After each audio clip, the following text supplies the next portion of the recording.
Hi folks, welcome back to the Amazing Education Station, the channel that brings you the information you need to know and super boring video. Oh yeah, so it's just to listen to, just so you know.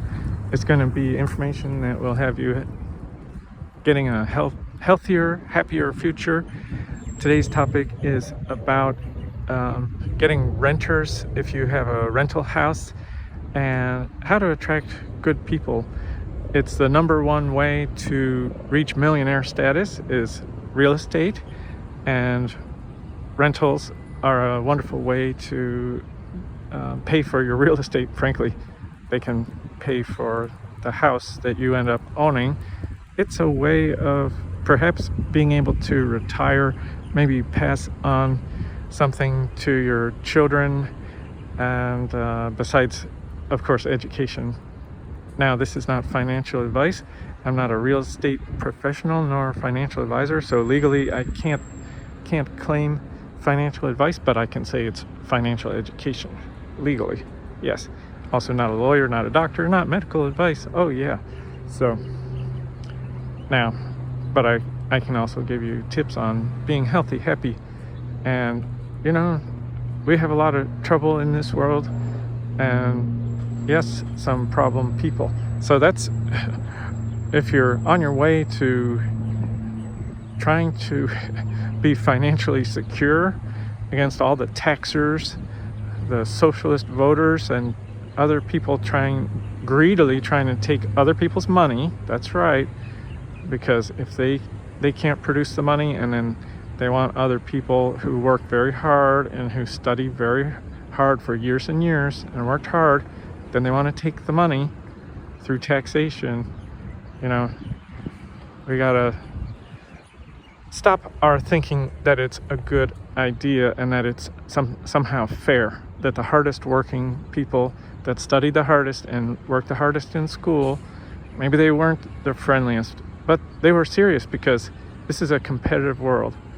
So, you know, but often actually those people are the most generous, the ones who make the greatest number of donations. You can research that yourself, Bing it or Google it, and check it out for yourself. If you think those are the meanies of the world, the rich 1% top income people, you think that they're not generous and not donating to charity and not trying to help people out, well, the statistics show it's the people that vote for the taxation and vote for more big government, more expropriation and redistribution. Those are the people. They want what you've got, and then through the power of government, they've got what it takes to take what you've got, you know. And it really truly is down a path that's dangerous. If you look at the millions of people that died in the communist countries, and communist and socialist ideas go together in many ways. It's the idea that the wealthy business owners really shouldn't be. They shouldn't be wealthy business owners. It's just very dangerous. Anytime you talk about taking the companies away, taxing them away, taking their money, well, first of all, you're violating human rights, violating property rights, but you're also promoting ideas that have led to the deaths of, well, tens, if not hundreds of millions of people through the Chinese communist system, and, well, actually over 1.5 million people each year dying because of the lack of human rights and the air pollution in China alone. Right now, I'm not talking 50, 60 years ago, or, when the communists were at their height of popularity. I'm talking about right now. They still can't own land. You cannot own the land where your home might be, or your house, or your apartment in China. Who owns it? The government owns it. They control you, and where you live. And if they want to move you, they do.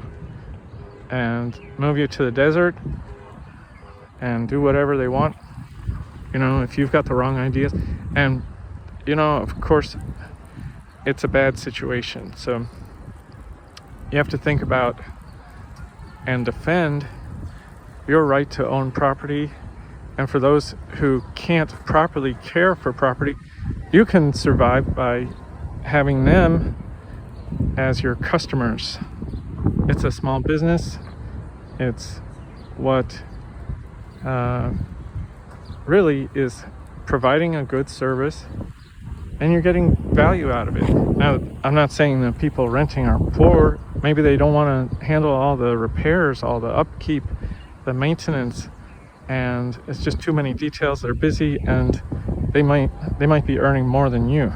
And that's the case actually in my situation. My renters earn much more than I do, but I'm providing a service and helps me have a little bit of extra money so I can afford food and rent where I live.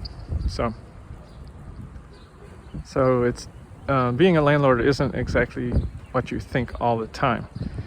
If you have a house in a nice neighborhood or a nice condo or apartment complex, those people, they could be the 1%ers, but their time is so valuable, they don't want to be cutting the grass and painting the walls. So they'll have somebody else do it. And it's a smart move. So anyway, but how do you find the good people? Well, I've discovered I want information from my people even before they take a look at the house. And they need to tell me why they're moving. They need to tell me what their income is, where they work, or what their business is. And I ask a number of questions. However, if you find somebody has already provided information, for example, if they're high income people, they might not provide you with all the information that you ask. And you can go ahead, just have a showing, that's not too bad. If you need to check IDs, but probably you need at least an email, I would say. And you could check IDs if you like to show the place. If you have renters that are moving out early, you can say, well, you're moving out early, can you show the place for me? And as long as you have somebody or you go yourself to do an inspection to see that the property's in good shape, and then just let the renters who, they sort of owe you because they're moving out early, and you can say, well, if you find replacement people that I approve ahead of time, then you will not be responsible for the rent because these people will replace you. And I am doing that, and I have done that. So yeah, that's another option. But you might find if you ask so many questions up front and you require all of the questions to be answered,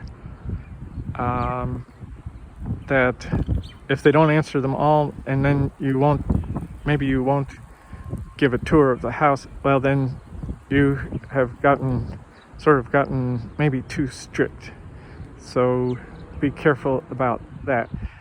As long as the information they provide doesn't disqualify them, and they might not provide everything. Some people won't even give me emails because they've never seen the house, they don't know who I am, so they don't want to share emails and get caught in a scam.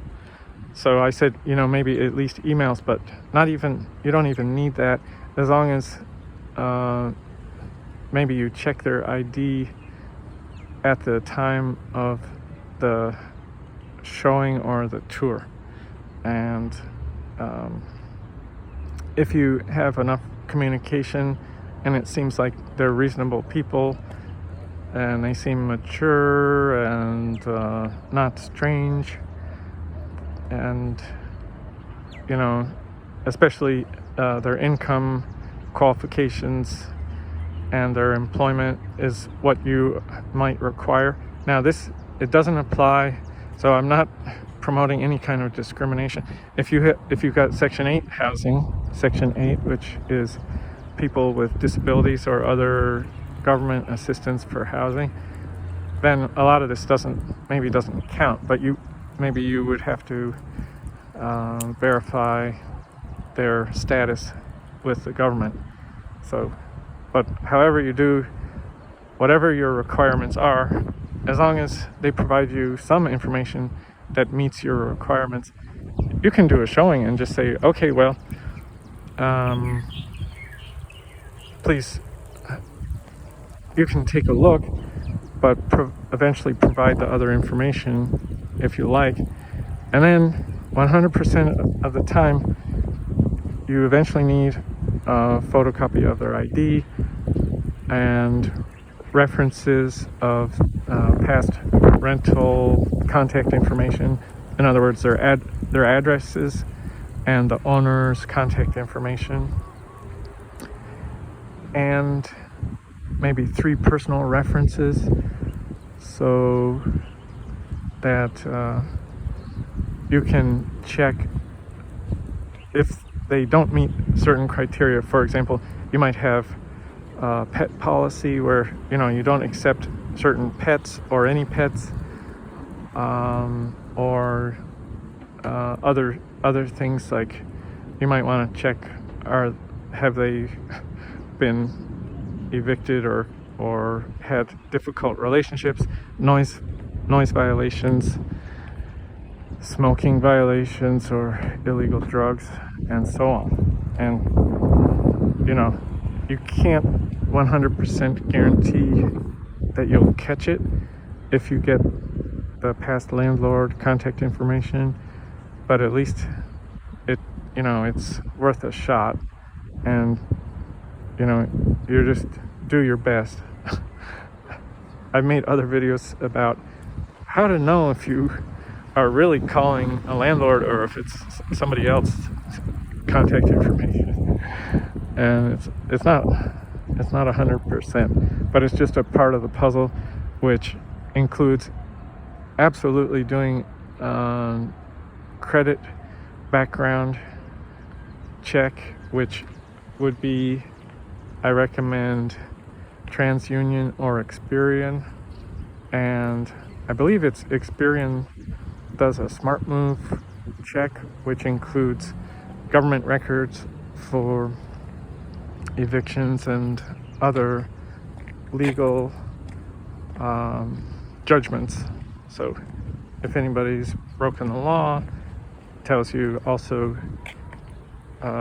financial information like bankruptcies and so on.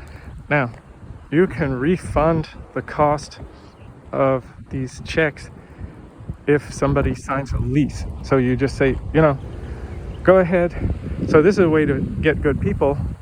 I've had people complain that they didn't want to pay $40 to run a background check, but they were proposing to pay maybe $1,500 for a monthly rent. So it doesn't really make sense. They're claiming to have plenty of money, but then they don't want to pay a very small amount of money to have themselves verified. And that's fishy. Another thing that's fishy, but I've discovered isn't 100% accurate, is when somebody answers some of your questions but won't answer all of them. And it turns out this is extremely normal, especially wealthier people, well, anybody, but it includes even very successful or high income people. They don't answer all the questions. They might answer what they want to answer, and they might be used to sort of being the boss, and they don't realize it's more of a, I don't know, it's like a financial application, like applying for a mortgage or something.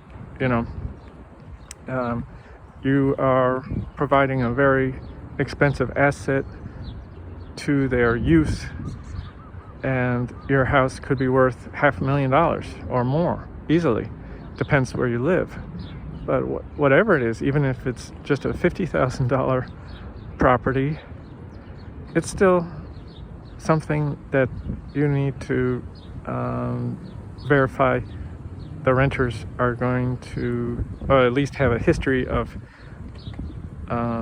nothing really negative in their past, upon which maybe would disqualify them. I didn't say that exactly right, but so anyway, but to find good people, yeah, don't be too harsh. Just realize they might not answer a lot of your questions, but if there's something really good that qualifies them very well, they might feel so confident, and they'll just, they'll answer the questions. And the other questions you might ask, like, oh, do you have any pets, or how about any convictions? They might find it so funny. They may be a doctor or a lawyer, or somebody with no illegal activity or convictions, and they would just find it so funny and not even pay attention when they reply to you. But what can you do?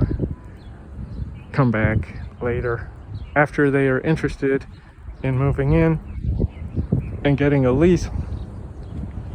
You can get back to them and say, well, before you spend money for a background check, why don't you please provide the information?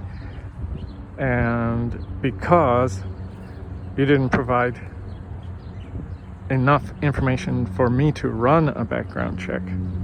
That's a good way to phrase that. And you can also mention something, for example, you wouldn't believe the unqualified type people that have applied to live here. That's why I need to do such thorough checking. And so you're not implying that they are unqualified, but you're just giving them the reason why it's so thorough. And if you don't do these things and you want a whole lot of trouble, and you enjoy conflict, you enjoy late payments, you enjoy bad treatment of your property, and more repairs or renovations needed because of unauthorized pets, or fires and smoking and stuff like that, then just ignore all of what I've said. Just ignore it. Just allow anybody. You can be a charity. You might be just swimming in money. You have so much cash, and it's cash to burn, and so who cares if the house is destroyed? That might be your style. Okay, so please comment, like, thumbs up, subscribe, watch the other videos. If the world could have these videos shared, please share. That's one of the buttons. It's like a box with an arrow or something like that. And share these videos, because this channel, if the recommendations were followed, we would have a nice peaceful world, a lot wealthier, less traffic, less pollution, less overpopulated. It would be right sized and right populated, and so on. We would go electric and renewable, and in a good way, with vehicles better than the present vehicles. They could go further. Yes, it's happening. There are vehicles out there, especially the big trucks, heading toward 1,000 miles of range. Check out Hyliion big rig semi trucks, and the ERX Hypertruck ERX with renewable natural gas. So we have electric, that's a hybrid. But anyway, we've got a lot of improvement to do in transportation, and also with solar power, wind power, geothermal, and other types of less polluting power sources, and bicycles and electric bicycles. I also give you information about that and how it really helps your health. I can give you ideas on how to